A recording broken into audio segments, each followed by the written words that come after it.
Hey guys, it's M, and today, this is going to be my final tier list for the day, and I'm so happy. I had to redo a ton of tier lists because either something changed or I got better, started with Trepang, now we're in Outlast, and this is the last main one that I'm recording for today. So, Outlast Trials Amps. Pretty good. Let's talk about them. Also, you might notice there's no F tier. I think that this game is pretty balanced, all things considered. I don't think there's any that are straight up ass. Question mark. Okay, there might be one that's straight up ass, but we'll get there when we get there. Okay, there's one that's redundant for sure. But let's get into it. All right, let's not waste too much time. Antivenom. Antivenom is one of those that I would have put lower back in the day. One day I might show you guys the other tier list that I recorded. But the thing is with Antivenom now is that psychosis got way stronger. Psychosis before used to be a funny exploit that people would use to just get all their trials done. The moment you got over the fear factor and you became more of a sweat of the game, you would notice like tons of people would just do that. They get grabbed, complete all of their objectives, and then just dip out because nothing could hit you back then. But now, psychosis is probably the worst position or like place to be in because it is so easy to just get like scrambled and die. So I'm gonna put this in A. I'm not gonna lie to you. If you're on a more difficult mission, I would say that this is pretty decent. It wouldn't hurt to run this. Backpack has to be in B for me. I understand some people might argue with me on this one, but the thing with backpack is that it never hurts to have an extra slot. Like, you might be able to get away with some things you couldn't get away with normally. Like, for certain objective-based things where it's like, oh, move this amount of items over to this spot, you can hold one extra one, which is really helpful. Or, let's say you need 6 items. Normally, you have, like, 3 slots or whatever. So you can have your extra slot just to hold, like, a safety item, like a brick or a bottle or something. It's just a quality of life upgrade. So, you know, it's also in the first slot, which there's not a ton of amazing abilities in the first slot, in my opinion. So yeah, this is I don't know what the exact name is. It's like night vision restore. So when you're not using night vision, it recovers. This one I think is kind of weak because the thing is, you're kind of always using night vision in this game. Like, it is a very big component of the game. So I can't think of a lot of times where I just have it down for long enough for this to get like a decent amount of charge. So I'm gonna put it in like D, maybe C. It's just not that crazy. Oh god, I hate these 2 perks. I hate these perks because they look the exact fucking same. One of these is booster and one of these is surplus. Give me 1 second. Okay, so this is boosted. Boosted is the one that lets you start with a booster, obviously. It's in the game. It's not necessarily bad, but you only get like 1 usage of it. The booster you get is random. It's not awful, but I wouldn't run it over anything else. I don't think there's a ton of value of just having a booster. Yeah, you can get some silly plays if you get like the health one. The health one is probably the best one, but the battery one and the stamina one aren't that good in my opinion. Also, you can just find the boosters in the mission if you want them that bad. So I'm gonna leave it there. I don't think this is that crazy. This is Cacophony. When I played originally and I was a lower level, I thought Cacophony was really good because you could throw the bottles super far and they hear them. But it's also kind of a trade because let's say you have to break something and you just happen to have a bottle and you throw it, like everyone's gonna hear it. So it's not awful, but the fact that it has an upside and a downside, which not many perks have, you could run it for sure. If you're a big bottle guy, then this is probably pretty good. Other than that, door breaker. I'm about to put a lot of perks in C. The thing is with door breaker is like it enables you to do certain plays you wouldn't be able to do otherwise. But I feel like once you hit a certain level, traps aren't really going to be your problem. Also, it's in the second slot, which that's like the smash slot. Smash exists in this game and it takes that slot, which is also a problem. If it was in any other slot, I think it would be like up here. But since it's in the second, it kind of bumps it down. Yeah, if you're in chase, there's certain scenarios where you're like, I just need to open this fucking door. And this will let you do that. But I don't think this is that crazy of a perk. Maybe on psychosis or whatever the final difficulty is called. Other than that though, I don't think there's that many traps going that crazy that you would need this. I'm gonna put it in B. Oh, reusable syringe or double respawn. If you're trying to get good grades in this game, you don't need this perk. And if your team is ass enough where you need this perk, that's kind of a problem. So I'm gonna put it in D. It's not a perk you should be needing, to be honest. Like everything else, I'm like, okay, this could play a small amount. Maybe it has like a downside. This one is kind of a waste unless you think you're going to go down a lot or your teammates are. And at that point, maybe you just need better teammates. I don't know what to tell you. This is good job. Yeah, this replenishes a portion of your health when you complete an objective. Kinda sucks, honestly. There are just significantly better healing perks. One of them I'm looking at right now. I don't see any reason you would want to run this, because often you're going to get hit while doing the objective, and are you going to risk, yeah, he could kill me in one hit here, but if I get this objective done, like, I just don't think that's a thought process most people are having or are allowed to have in the game, to be honest. So I don't think this perk is that good. So I'm gonna leave it there. This is hide and breathe, I believe. So the thing is with hide and breathe, it's slept on. I'm not even gonna lie to you. For the first perk, this thing is actually, in certain scenarios, very crazy. Because a lot of the pushing objectives, like kill the snitch, grind the bad apples, you can just go into a hiding spot, come out, get the objective done. You don't need to look for adrenaline. You don't need none of that shit. You can just go, I'm in the locker, I'm out of the locker, objective's done. That's just it. You can just get away with weird plays like that. I don't think it's the craziest perk. Like, I don't know if I think it's an A tier. I don't see it catching on like that, but it's still really good. Especially, let's say you're trying to run from someone and you're like, oh fuck, I just need to get to the exit gate. If I could just reach the exit gate, but I'm running out of breath because I've been running from this guy for so long. If you can get somewhere where they don't see you enter the hiding spot, you can pop in, pop out, and just run. And they will not catch you. So, yeah. I really want to put it in A, but I don't think it's A tier for me. I think it's really high B. Hide and heal. Hide and heal also lets you get away with some dumbass plays. Like, some stupid ass plays. The only problem that both of these have is that they're in the second slot. If they were in like the first or the third, they'd be like up here. Hide and heal really makes it so you don't have to be that worried about getting hurt. Because you don't have to go, let me look for the heal bottle. I don't think the heal bottles are rare enough where you should like need to run this.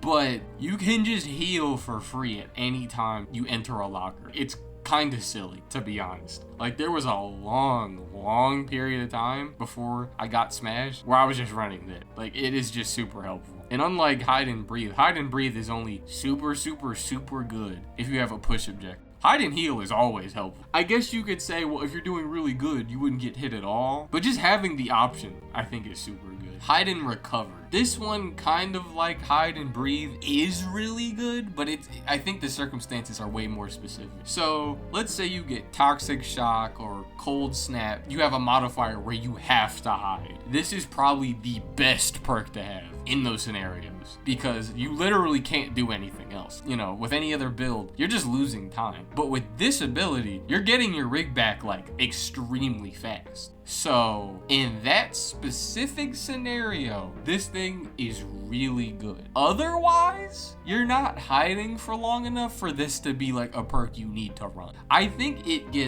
can get extremely strong, but the circumstances are too niche for me to put it above B, in my opinion. Incognito. This is the old image of Incognito, by the way. It got changed. Incognito is only really good because the third perks just don't tend to be that crazy. That is the only reason I think this thing is as rand as it is. Because the thing is with Incognito is it's kind of like Backpack, where it's a quality of life update, and that's kind of it. And that's not bad, but it's not super crazy either. So just because it's in the third slot, I feel like I have to put it in A, because the third slot, like, again, just does not have a lot of super great perks in it. So you will run this often, but I don't think the effect is as nuts as people like to say it is. Invisible? So, invisible exists. Don't get me wrong. I just don't think it's that crazy. Being able to peek out and see enemies and know they won't get you is pretty good. Don't get me wrong. But if you're in a dark room, the same scenario kind of happens. The only reason that this thing is good is because I believe if they don't see you hide, there's like an 100% chance they won't get you. But usually they're not just gripping you out of hiding spots like that anyway. So I don't think this is that crazy. I really don't. There's so many times where you're in the dark in this game in the first place, and you can peek out anyway and the enemy won't see you, that I don't think this really matters. So I'm gonna put it in C. Is C right? Because I'm trying to think of like any use that this thing has, and I can't really. This should be a perk you unlock like immediately. Like, it's more of a newbie friendly perk, but once you get higher up, I don't really see a use for this. I would put it in D. Keymeister. This was a perk that I think was horrible before. I believe I even said it in my tweaks needed for the game, that this perk is not that good. But now, aside from padlock kits or whatever,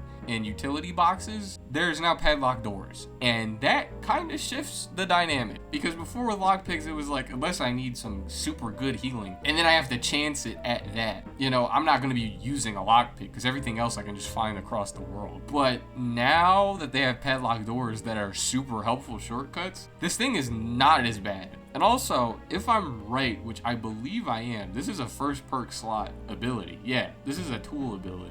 So I think it's in B. I mean, if you have Jammer, you're not going to need this. But if you have anything else, this isn't a super awful perk to run, you know? It's going to help you out if you have a lockpick. It makes you more often inclined to have a lockpick on you in the first place, which also means you're going to unlock more medical crates and utility boxes, which also means you're going to be getting more value out of the perk in the first place. So, real talk, it helps for sure. But yeah, I don't know. I kind of want to put it in A. Honestly, like, it didn't Antivenom just kind of got bumped by the game systems changing. I'll put it there for sure. Okay, this is Last Chance. This is the one that lets you live with 1 HP if you get hit by something that would normally kill you.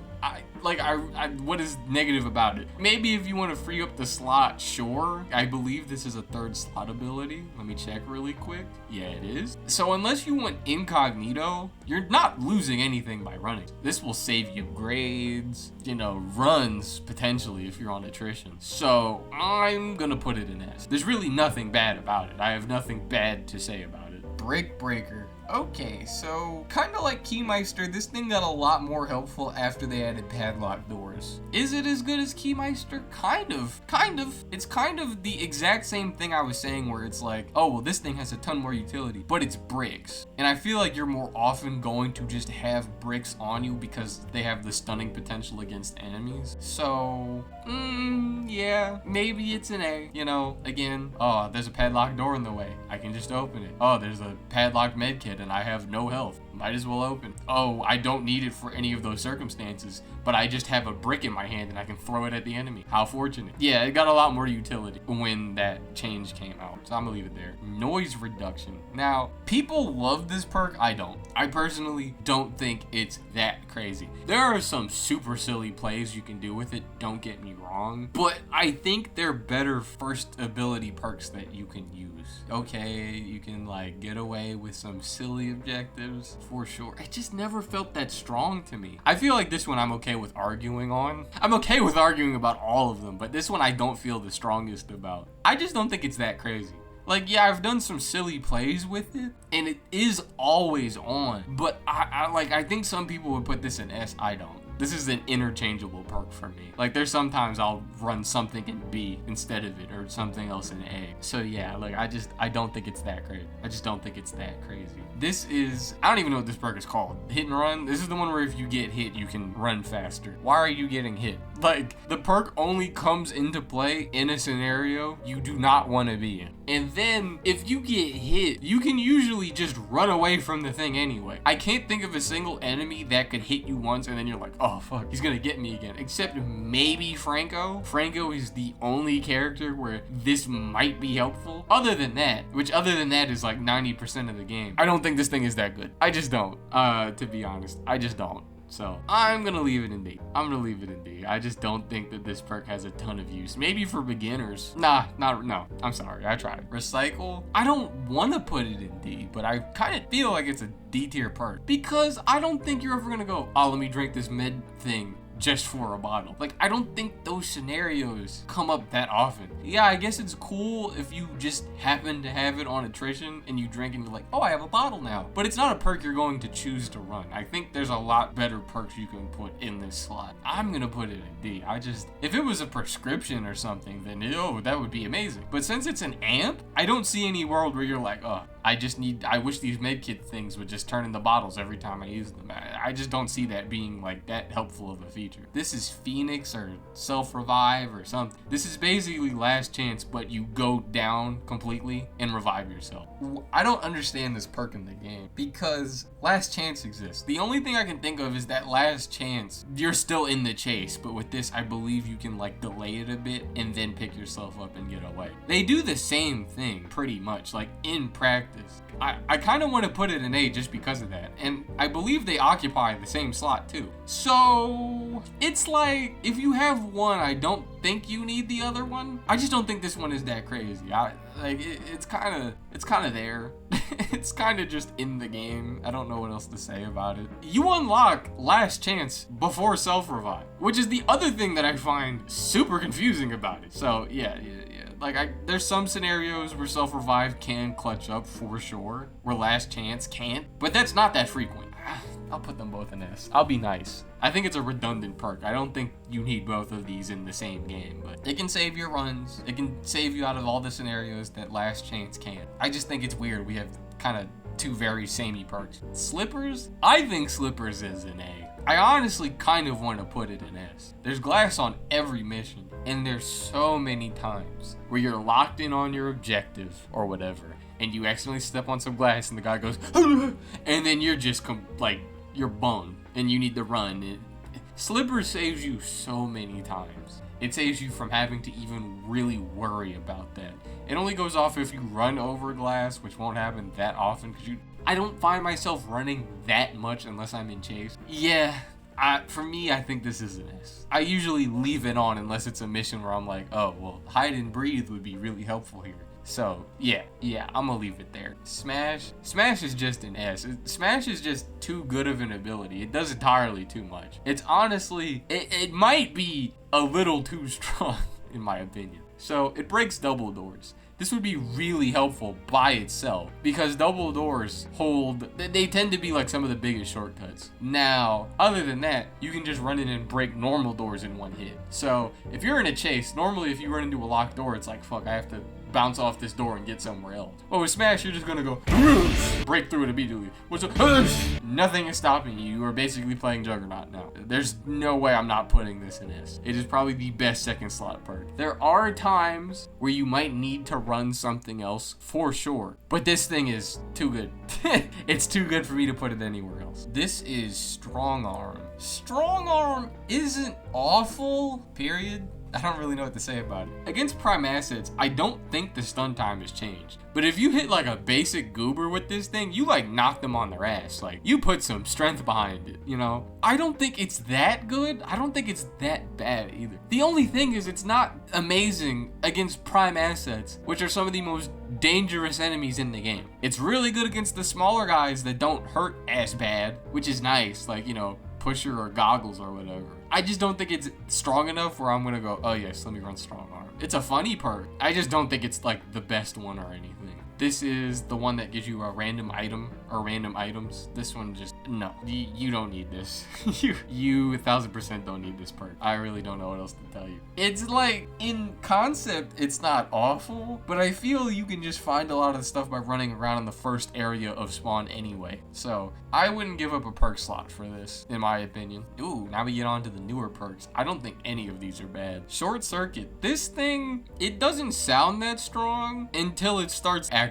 So every time you use a battery, it gives you 10% of your ability back. If you use a large battery, it's 25. This is just a nice thing to passively have on. Because if you have some batteries and you're like, oh, I'm about to use these, you might just want to pop your ability and then just start using them so you get a faster cooldown. If you have something with a longer cooldown like Stun or Blind, this is super helpful. And it's in the first slot. There's good stuff in the first slot, but this thing is pretty decent. The only problem with it is, if you run X-Ray or Barricade, this isn't that helpful because you get those back so fast anyway. I don't know. The only reason I want to move it down to B is because I use X-Ray a lot. So I don't have a ton of chances to use this. But if I'm using anything else, this thing is really helpful. So I'm gonna leave it in it. I still think it's really strong. I think it's a really strong ability. I think it's kind of slept on, to be honest. Evasive maneuvers. This lets you get away with so much stupid shit. If you've ever played Dead by Daylight and you know head on, you can do some head on level plays. Like the killer can see you jump into something and the second they grab you, get off me! You're in a horrible situation, killer grabs you, get off me! Pusher literally cannot do shit to you if this is on. Because Pusher has to like grab you in order for the gas to come out. Unless you're jumping, because then it just applies the effect to you, which is weird. But that won't happen that often. Pusher, get off me! He's done. Coil catches you like out of a hiding spot. Get off me. If Gooseberry catches you, I believe she gets to hit you a little bit, but she won't hit you for full damage. So yeah, this thing has saved my ass every time I've ridden. If you're super good, you probably won't need this perk. But shit, but shit, you know? I feel like I have to put it in. The only problem with it is, again, it's in the Smash slot. So you're probably gonna wanna run Smash instead. But this thing just lets you get off some dumbass plays. I'm talking, you would be cooked without them. Oh no, I'm trying to tune this TV and the giant grabbed me. Oh no, I would have taken 3 damage here if this grab gets off. Like, this is just such a silly ass perk. I don't think it's broken. I think it's fine. Again, hello, Smash. But, yeah, I think this is an A. I think this is slept on. I genuinely think this is one of the best, like, amps in the game of all the shit I said. Bandage Expert, I think that's what this is called. It's the one where you can use bandages twice. I guessed the name right. Amazing. This thing, it's not bad. I just don't think it's as good as a lot of the stuff in A. Because being able to use a bandage twice is kind of huge. And doing it faster, again, is kind of huge. It basically means you don't really need large healing boxes or the large heal drinks because you can just use a bandage and heal yourself to full pretty much immediately. So, like, that's such a good effect, especially against, like, psychosurgery. That's what the highest difficulty is called. On psychosurgery, and where the enemies hit you extremely hard, this thing can save. Gooseberry can, I think she puts you at 1 HP. I don't think she one-shots you. She might, honestly. But with bandages, or Bandage Expert, you're not really worried about that because she could just basically, oh no, my whole health bar is gone. Rap. Oh no, she grabbed me again. Rap, I'm fine. I don't think it's the worst perk, but it's, you know, and especially since it's in the 3rd slot. Again, 3rd slot doesn't have a ton of super good perks in the first place. Yeah, I think it's in B. I don't think the effect is super extremely strong, but I'm not gonna lie and act like this is a useless perk to have. You can get away with some things that you wouldn't be able to otherwise with this perk. The amount of healing you can get off of bandages, which is a pretty common healing resource, is kind of nuts. But anyways, that's been my Outlast Trials amp tier list. This one, I'm really curious to see what people say because I feel depending on your playstyle, these placements could change easily. But with that, again, as long as you're respectful, I'm glad to discuss with you in the comments. And I've been out, and I am out.